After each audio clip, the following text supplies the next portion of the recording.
আসসালামু আলাইকুম।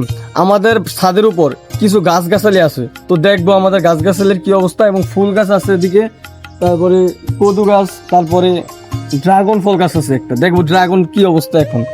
চলুন দেখা যাক।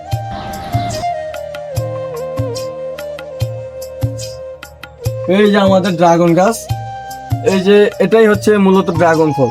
এই যে এটা হচ্ছে ড্রাগন ফলের ফুল, আর এই যেটা হচ্ছে মূল ড্রাগন ফল।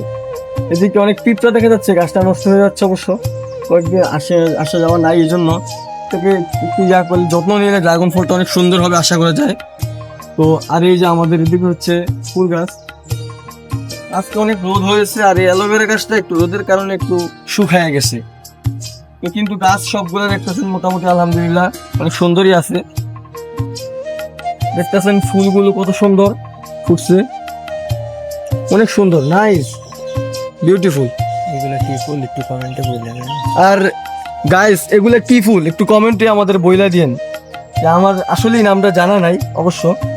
তারপরে এই যে এদিকে দেখেন একটা কি সুন্দর গাছ, এটা ফুল না কিন্তু এভাবে গাছটাই একটা ফুল, গাছটাই একটা ফুল, সৌন্দর্য বৃদ্ধি করে। দেখুন কত সুন্দর, অস্থির একটা দৃশ্য। আর এই যে এই গাছটা দেখ, আর এই যে এটা দেখতেছেন, এটা হচ্ছে সিম গাছ। এটা হচ্ছে সিম গাছ, আমাদের দেশি সিম গাছ, নিচে ছিল, তারপর বৃষ্টির কারণে এখন ছাদে নিয়ে আসছে আর কি। আর এই যে এটা হচ্ছে গেন্দা ফুল গাছ বলে, আমাদের এলাকার ভাষায় গেন্দা ফুল গাছ বলে। তো এটা একটু লাল হয়ে গেছে অবশ্য, বেশি রোদ হওয়ার কারণে, আর মাটি একটু কম এটার মধ্যে, এই জন্য। তো আজকে এই পর্যন্তই।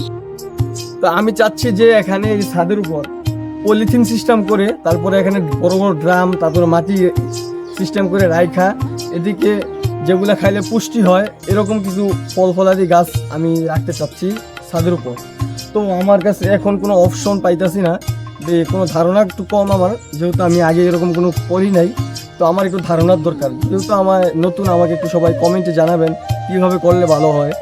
তো দেখতেই পাচ্ছেন পর্যাপ্ত জায়গা আছে, আরও অনেক জায়গা আছে ছাদের। তো আমি এই জন্য নেটটা করছি, যেন আল্লাহ কবুল করে। আপনারা সবাই আমার জন্য দোয়া করবেন। আসসালামু আলাইকুম।